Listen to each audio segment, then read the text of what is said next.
I've occasionally been asked how I became a regular ecstasy eater. I was aware of its reputation as the love drug, had heard it described as a 4-hour, full-body orgasm, and I found this intriguing, alluring and worthy of further investigation. Which is odd, because ordinarily I would not have condescended to pay it the slightest heed. Even at university, the high times of those heady years, in my case 1969 to 1976, I was not a user, chronic, casual or otherwise.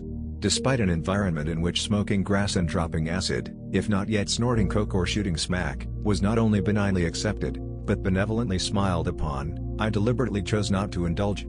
Everyone, including my friends, and most of my professors, was doing it. Except me.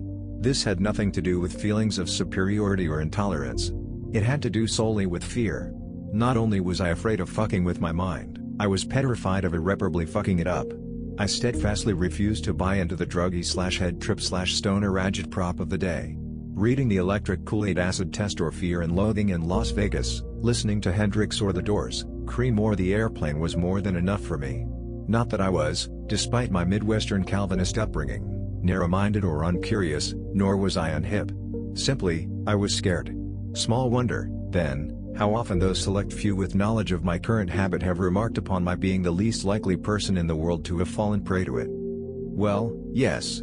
And likewise, no. For I believe that my coming to ecstasy goes further than mere thrill-seeking. I believe it goes to the center of my life at the time. It was a period of personal devastation. It began with my only child, a son. He was then my best friend, from time to time still is, and I did not see it coming, and it culminated in ecstasy, and to that I see no end.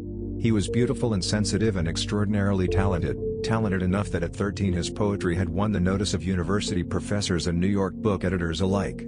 So when he undertook to destroy himself, he took his mother and father with him. That was not, nor is it, his fault. He was 13 and had neither the capacity nor context to grasp what he was doing. He attempted suicide. He ran away, serially. He purchased a handgun from a school friend. He stole, sometimes from stores, more often from his parents, typically in the middle of the night. He got drunk, and when he got drunk he got violent. He verbally and physically abused his mother. He attempted to set her hair on fire. He dismantled furniture, broke china, smashed crystal and, unprovoked, punched out windows and kicked in walls. He shredded his wardrobe with scissors, every stitch of his clothing, and when he had finished, started in on his mother's. He trashed his bedroom and graffitied what remained with every racial and sexual epithet imaginable. He slept on the floor amid rotting food, curdled milk, the mouse droppings that appeared in their wake, and a rubble of plaster, drywall and broken glass. He refused to bathe. He defecated in the yard and urinated in Coke cans which he deployed about his bedroom in pentagrams. He carved his arms with the filed down ends of paper clips. He discovered marijuana, then cocaine. Then PCP. Then Special K, an animal tranquilizer he called cat food. He disappeared for days at a time, often into New York City, where he slept in storefronts and abandoned buildings and on park benches. He was consigned first to lockdown in a private psychiatric ward, then to a special school out of state. He was counseled. He was diagnosed with a variety of acronyms: AD, AD, OD, ICD, possible BP. He was prescribed medication. He was now dealing as well as using drugs. His lifestyle was redolent of vampires, for he lived upside down, sleeping all day, drugging all night. Eventually, in the course of one 5-day spree, he totaled 2 automobiles, one his father's, pulverizing his ankle so badly in the process that it required 26 staples, 10 screws and 2 stainless steel plates to reconstruct. I would not swear to the precise chronology of any of this, but to this I would: he strewed wreckage everywhere. In the meantime his parents' marriage, all 20 years of it, was collapsing. My wife was and remains a beautiful, caring, generous, gifted woman. I would not hesitate to give my life for her, and though we have not lived together for years, I admire and, on some level, love her still, as I know I always shall. But sometimes that is not enough. The marriage had its long-standing problems, its rifts and fractures, and when it came under siege and then assault, the stress was too much. We lost our way, then ran aground, and then, at last, we broke. I left. Not straight away, the break was anything but clean. It was tortured, and I never went far. I was back in and back out for years. I was at a loss as to how I could properly leave and unsure if I wished to find out. Eventually I found a place just bleak enough to mirror the way I felt, and I felt dreadful, wretched, unsalvageable. I stopped shaving, bathing, sleeping. In time, I stopped eating.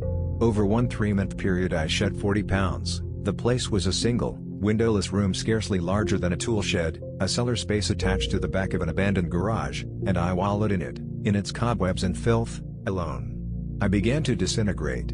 I continued to write, frantically, because writing was the only way I knew to stay afloat, though looking back I cannot say whether I was writing myself out of what I sensed was an approaching madness, or writing myself more deeply into it. The nightmares arrived on cue. Not images of hell and its hounds but waterfalls and rivers of words.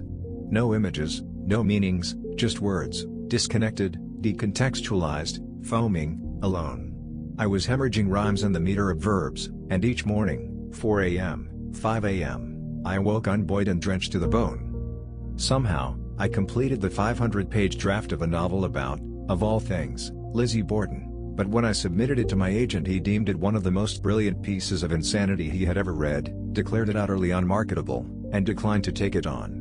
We parted company, on the heels of which my editor quit his job at a prominent New York publishing house.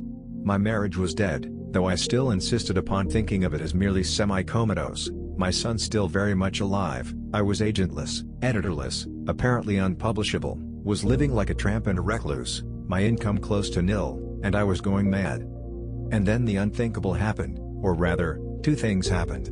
I met someone, a woman, and while I in my recalcitrant fashion followed up on that meeting so that she might eventually save me, as she eventually did, my son was becoming what is called, in the parlance, a raver. And he seemed for the first time in years, he was 17 by then, happy. Not giddy or euphoric, but content, at peace with himself. I do not mean to invoke images of Zen and Buddha, my son is roughly as Zen-like as Eminem. But the transformation was as striking as it was palpable. It seemed so definitive that I could not help asking him about it, and when I did, he smiled and said simply, I am. And when I asked him why, what had happened, he smiled again and said, you wouldn't understand. But it's my whole life now. I know why I'm alive. I remember my response. And perhaps had I responded in some other way or simply not responded at all, what was about to happen would never have happened. What I said was, congratulations. I'm happy for you. Really. I wish I did. And so he turned to me and said, seriously? And when I answered not only in the affirmative, but the declarative, he told me a story and made me an offer, and so was hatched yet another aspect of our relationship, an aspect that is as wholly illicit as it is morally unsavory, and one that continues to this day. We both know it is wrong, the arrangement, the dilemma it poses, wrong in the most intimate and unholy of ways, as we both know that neither of us cares enough about the fact to do anything about it. It is a shared shame now, and it has become, like the abiding commonness of our blood, a large and integral part of what bonds us. My son supplies me with drugs, with ecstasy. And so the first time I ate or X, or ecstasy, or MDMA, methylene dioxymethamphetamine, it was having given my son permission to sell it to me. I became his customer, a buyer, a reliable and steady client, the lowest link on the food chain of the multi-billion-dollar commerce that proceeds unabated every day, every hour, in every large city and small town in every state in this union, in what is called by those paid to war against them controlled substances. I find it ironic, because I cannot think of a single commodity in our country that is less controlled than such substances, nor a single war that is as pathetically futile, vaingloriously chimeric and long ago lost as is this one. Wrestle as you will, you cannot reform or arrest human appetite. Ecstasy is as illegal as heroin. This is just the sort of run-amok governmental lunacy guaranteed to ensure that those like myself, and more importantly, our children, will write off that same government and those who enforce its drug laws as out of touch, coercive, morally bankrupt and, yes, un-American. Because America is not, or did not used to be, about throwing 16-year-old kids in jail for, all in the spirit of free market capitalism and entrepreneurial enterprise, home-growing a little cannabis, even as the rest of us chain-smoke our Camels, sip our Absolutes with a twist, and devour our Prozac. Visit a rehab center sometime.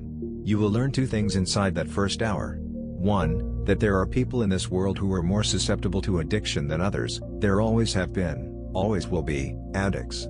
And 2, that the gateway argument is as simplistic as it is spurious. We are not losing our kids to drugs. We have lost our kids because we haven't the time, inclination, strength of character or political will to do the right thing in their name, to eliminate the black market that so mercilessly exploits them, and the runaway violence it spawns, by legalizing, taxing and regulating the trade. I pretend to no monopoly of wisdom on the subject. But I know something of ecstasy. And what I know because I have eaten and continue to eat so much of it. I am an experienced eater of E, and it is a fact of which I am neither proud nor mortified.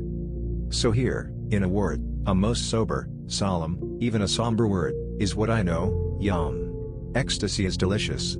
Or, put it another way, ecstasy is delicious, and I recommend highly, loudly and long that everyone whose health does not contraindicate or preclude its ingestion, ought to ingest it.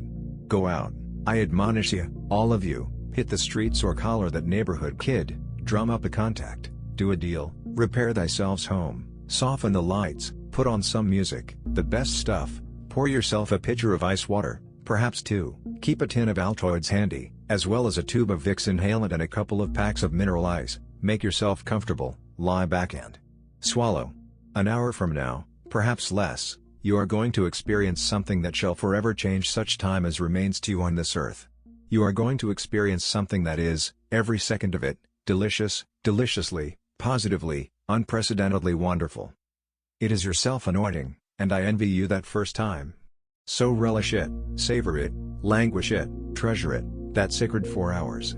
You have just swallowed wonder, ambrosia and mead, you have partaken of luster and grace. Just make certain that before you swallow you know that the pill is authentic, and not some rip-off. Do that, and the rest is a piece of cake that is like no other you have ever tasted. Think of the best day of your life, or recall the sweetest, purest, most special thing along the way, person, place, moment, experience, accomplishment. Now multiply that tenfold. That does not begin to describe how impossibly delicious he is. I am not unaware of how redolent this is of Timothy Leary's often loopy proselytizing for LSD, and its quasi-religious associations, but this has nothing to do with that. Ecstasy is a clarifier. It enables one to see, feel and think, if not more deeply, then certainly more clearly. The high subsides, but the lucidity lingers. In that sense, not to mention in its chemical composition, it is quite the opposite of LSD. Ecstasy is a clarifier, but it is a personal clarifier. It is not, despite all the peace/love/unity/respect hype surrounding it, a universal one. Its lessons may be universal in their implications, but they are intended to be applied to oneself. Which is not to say that the drug does not have its social dimensions or that one ought not to do it in the company of others. Indeed, I would not find it congenial to do, nor have I ever done it, alone. As close as I ever came was on an unpeopled, nighttime side street in London, and it was raining, and it was one of the memorable experiences of my life. Neon, glistening, menthol, veneered in layer after thickening layer of thick honey. Lovely streets, London, and lovely, so lovely, it's rain. But better by far to do it with those one loves, and best of all with one's one and only lover. And if what one takes in the broadest sense is all about human connection and empathy, he has proven highly effective in certain kinds of couples therapy, it is all the more about connecting with and feeling empathy for oneself. It is, contrary to its image as the current drug of choice among teenagers and the prevalence of its use at their raves, the most intimate of drugs. I did it my first time with the woman who saved me. It was her first time as well. We were, as 0 hour approached, visibly apprehensive, an attitude, I think, that is only sane. We had cleared our schedules, switched off the phones, and we were in her home, just the two of us, in our bathrobes, in the living room, on the couch. Van was on the stereo, Astral Weeks, Moondance, Common 1, The Best Of, Volume 1. A fire was roaring in the fireplace. The lamp was turned down low. It was mid-evening, and we had ready, as my son had taken care to instruct us, our pair of tumblers and pitchers of ice down spring water. E increases body temperature and heart rate and elevates blood pressure, so drinking water, not beer, not liquor, is pro forma as one rolls along. And one wishes to drink, because E causes dehydration. One of its most immediate side effects is a dry mouth. With much mutually nervous, serio-comic, ceremonial chit-chat, then, we each popped our pill, swallowed, waited, and, nothing. We locked eyes. We still were alive. I think we were only half amazed. I know we were relieved. Van was still belting as only Van can. It takes a while for ecstasy to kick in, and then the world around you billows open like an eye and you are lifted and taken, coronated, crowned, spangled and lanternlit, your smiling face flambeaus by 1,000 chandeliers.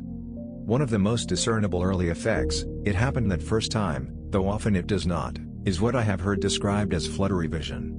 This phenomenon is as close to an hallucinatory quality as he produces, and it is so mild, and weirdly pleasant, that to label it as such is frankly inaccurate. When it happened to us, we looked at one another, smiled, and virtually in unison commented on it.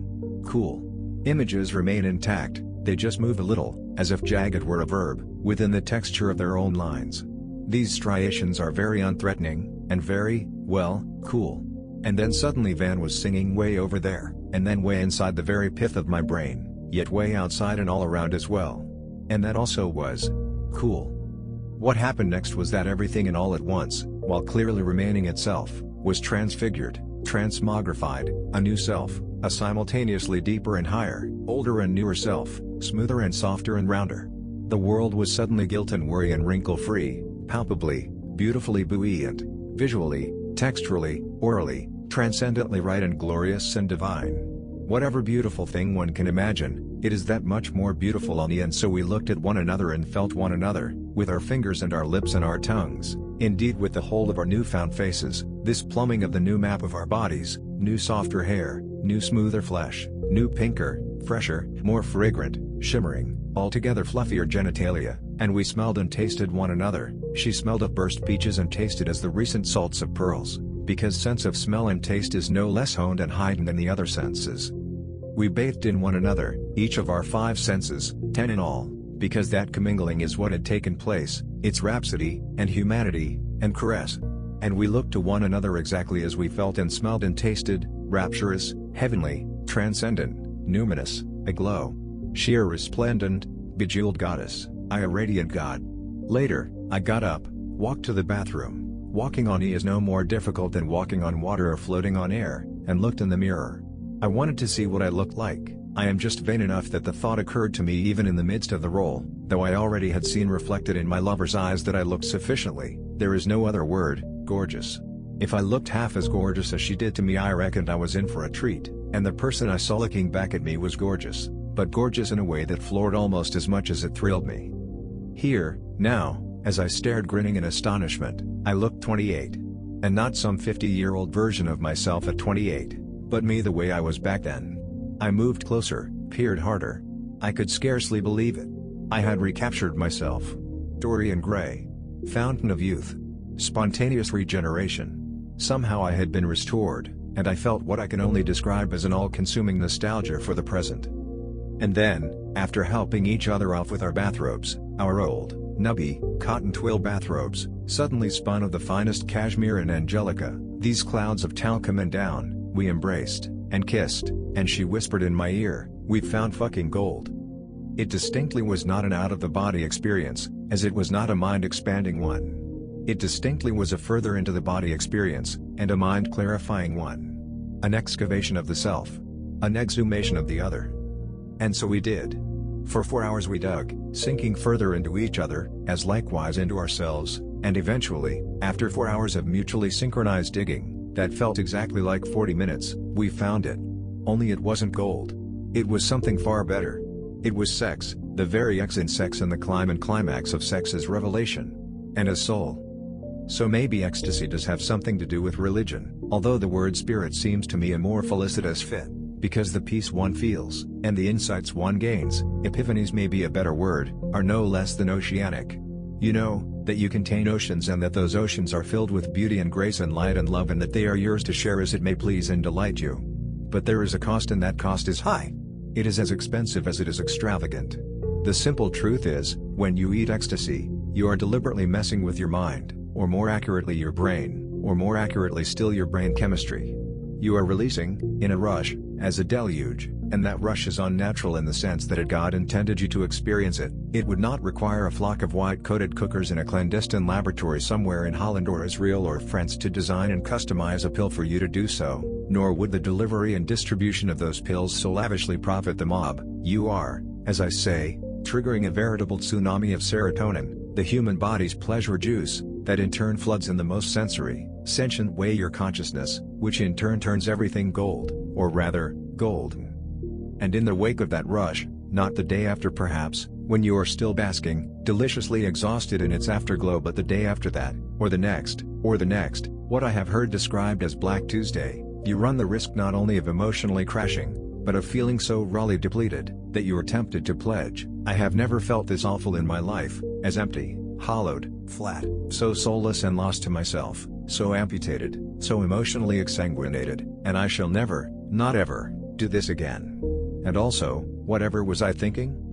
My advice, for what it is worth, wait a minimum of 4 weeks, the time purportedly required for one's serotonin to refill its reservoir and your thoughts and feelings to sort themselves through and get up and running again, before repeating the performance. Do it more often than that, get too greedy, and the upshot is etardism, a trimming down, clipping off and curbing of the drug's effects, not to mention possible long-term damage to the serotonergic nerve grid of the brain, damage of the sort that may leave you so addled, you will find it not only a full-time challenge to control your own drool, but to recall that words are composed of letters and that each represents an actual sound, one intended to be pronounced aloud. So, moderation in all things, even things that are excessively restorative, for on occasion, cures do kill. But here is the catch-22 which must inevitably be grappled with. What one thinks, if one stops to think about it, is precisely this: what is a mind, if not something to be messed with? What is consciousness, if not a state to be altered? If it helps to substitute for the phrase messed with the word clarified or purified or alchemized or beautified or beatified, then perhaps my meaning is taken. A mind is a terrible thing to waste, and there is much being wasted when one deliberately chooses not to explore the ecstasy of its deeper horizons. Perhaps there are those who feel that they are blessed with a sufficiency of ecstasy in their daily lives. Perhaps there are those who feel that such ecstasy, because it is unnatural, induced artificially, chemically, under the influence, cannot possibly be existentially authentic, and must therefore be false, a fraud. Perhaps there are those who suspect that the disparity is too great, that having experienced such ecstasy, they will find it too daunting to endure the rigors and asperities of a mundane, often overwhelmingly corrupt and ugly world. Perhaps there are those who feel that such ecstasy cannot be reconciled with their religious, political, philosophical or domestic agenda, as that it threatens or violates the very essence of that in which they are so wholly invested. Perhaps there are those who are reluctant to risk engaging in what our culture defines as socially unacceptable, even legally transgressive behavior. Perhaps there are those who are afraid of footing the physical and emotional toll, or of becoming psychologically addicted. And perhaps there are those who simply, unapologetically, are flat out scared. Scared of beauty. And of bliss. There are such people, and they have every right to their feelings and beliefs. I know, because I was, for most of my life, one of them. I am not one of them anymore. I am not one of anything. I am, trite as it may sound, simply me, and here lately, that is more than enough. It is plenty. And there is something else, a secret. There are times, once a month, sometimes more or less, when the truth of that makes me, well, ecstatic. My son? He is 19 now, and in his spare time, having some months ago kicked the ecstasy habit himself, he spins mixes at raves, and this fall he is entering college, quite a reputable college, as a psychology major. And he is writing poetry again. More brilliant than ever. Minor triumphs, perhaps. Still, it does make one wonder. Would he have made it back intact without E? Would he have arrived at that which all of us deserve and so few manage to find, his chance for happiness? And it makes one wonder, too, about what they say, better living through chemistry.